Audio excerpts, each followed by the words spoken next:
In the 70s and in the 80s, Saul Kripke showed that there are some statements which can be viewed as necessary a posteriori truths. And this is very unusual because in the history of philosophy, philosophers, logicians always thought that if something is a necessity, then it is a priori, and if it's a priori, then it's a necessity. Kripke showed precisely the opposite. And in these two articles, Identity and Necessity and Name and Necessity, we find basically the result that I will be presenting here right now.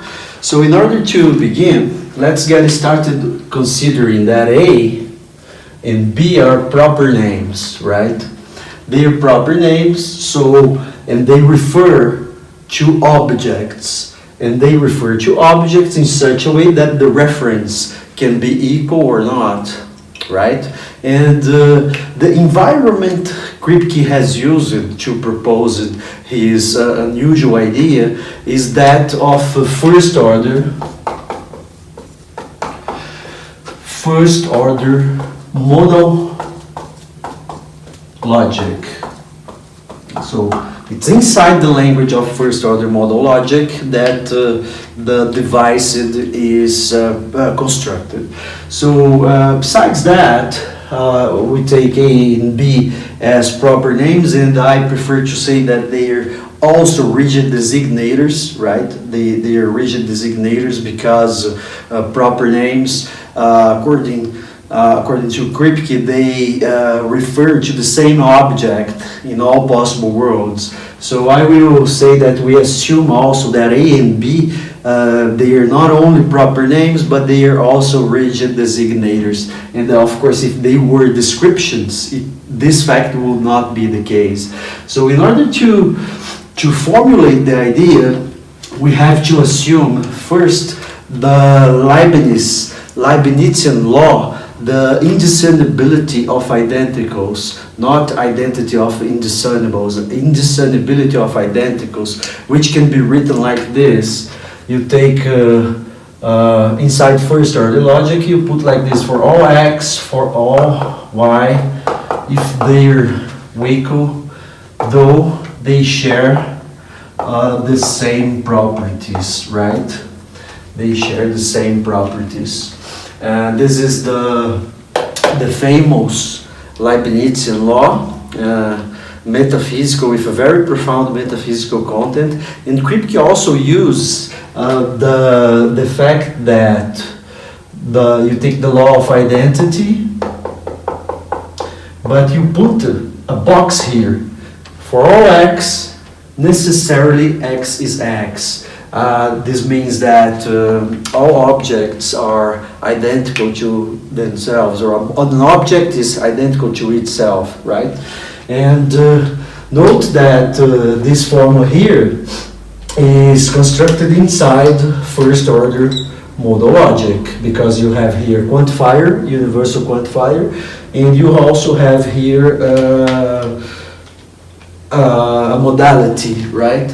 So if you accept these two logical metaphysical entities, now you assume that there is here an identity statement between proper names. So you mean, when you write something like this, you mean that A and B, they refer to the same object if the statement is true. If the statement is false, so you can forget about it, it's not important, right? So let's assume that it's true that A equals B. So I will develop the reason here inside, let's say, informal, using an informal system of natural deduction. Let's say like natural deduction for first order logic, and you could say it's the modal logic, whatever you want, but let's take the standard S5. And so you have these two assumptions, and then you assume as hypothesis that A is B, right? I'll not put the steps or justifications of the proof because this is very trivial. Assuming this, now you eliminate quantifiers here. So let's eliminate both together. And of course, it should be one by one, but here let's go and let's exterminate both together. So you will have as a result x is y, so A is B, implies they share the same properties, right? Instantiating or eliminating quantifiers in this formula. And now, notice that we have predicating first order logic here, and we can say that, let's say something like this. We say that the property X has is defined in the following way: necessarily identical with A, right? Let's define this property like this. This is the important idea. So you define the property as like this property. So now we'll rewrite the formula here using this definition. So we'll put here A is B implies. Now A has the property as. So if A has the property as, you replace here X, and in his place you will put A. So you have here now that box A equals A if and only if you repeat the procedure for S. So obviously now you have this. B is identical with A, necessarily identical. Right? So check it out now that we have assumed that A is B. So given this, you have modus ponens, right? And by modus ponens, you of course you will have something like this. If and only if box A is B. Given the principle of identity in a modal setting, so you will now instantiate for all X, so it's valid for A, right? So you take A because you want something like this, and then you will put here box A is A. Again, now you can, this is an equivalence, so you have an implication in the other. You take this one by modus ponens, of course you will have here box A is B here. As we do not have a lot of space, let me close hypothesis right now here. And we know that the argument will be, so let me put it here like this. So you have inside the hypothesis that this is the case, right? And now you close hypothesis, and the formula you get is this formula here. A equals B implies box A equals B. So this is the technical argument used by Kripke. Of course, he goes in a slightly different way and not using natural deduction, but the idea is exactly this one.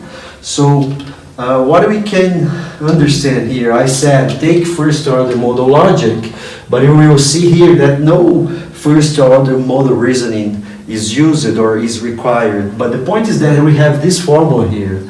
And this formula and all these formulas here are written inside this language. So for this reason you need this language. Although the rules used here are merely those of first order logic, right? And this is the result. And Kripke will say that when you get a true statement between proper names, like this one here, this statement between proper names with different, let's say different senses, because this is written as A and this is written as B. When you have statements like this, if this statement is true, then you know that it's a relation of the object with itself, right? So But in order to decide whether this A and this B refer to the same guy here, to the same object, to the same entity, you have to check it out how the reality is. You have to see how the world is. So it contains an empirical investigation. So if you want to determine whether A is B in the world, you have to check it out and see, oh, indeed, A and B refer to the same object. So this statement is true. As I said, if it's false, you can forget about it. The argument does not follow, and this case is not important. So if this is true, you discover this by experience. So for this reason, it is a posteriori. But when you have discovered that a statement like this is true, then you discover it's a relation of the object with itself, though it's a posteriori, but when you get this by this modal reasoning, you know that it's a necessity. Given that it's a relation of the object with itself, this relation is that of necessity, right? And this fact is reflected here by this modal formula. Of course, this modal formula is not valid for all kinds of sentences. If you put here, let's say, atomic sentence P, you will not have something like this in modal logics. But for identity statements, you have this, assuming the indissolubility of identicals and the modalized identity principle. You could write this, of course, as this, using Barkan formula, right? And the point now is that I think this argument here is a very nice example of how logic is very, very important in order to understand what's going on in philosophy. This kind of construction connecting necessities, metaphysical necessities with a posteriori knowledge would not be reached otherwise without logic. This is the point. So I think this is a very nice example. And Kripke, Kripke has many interesting ideas, and this idea here he developed after those ideas on possible world semantics. So this argument shows precisely the value of logic in philosophy, precisely, and that's all.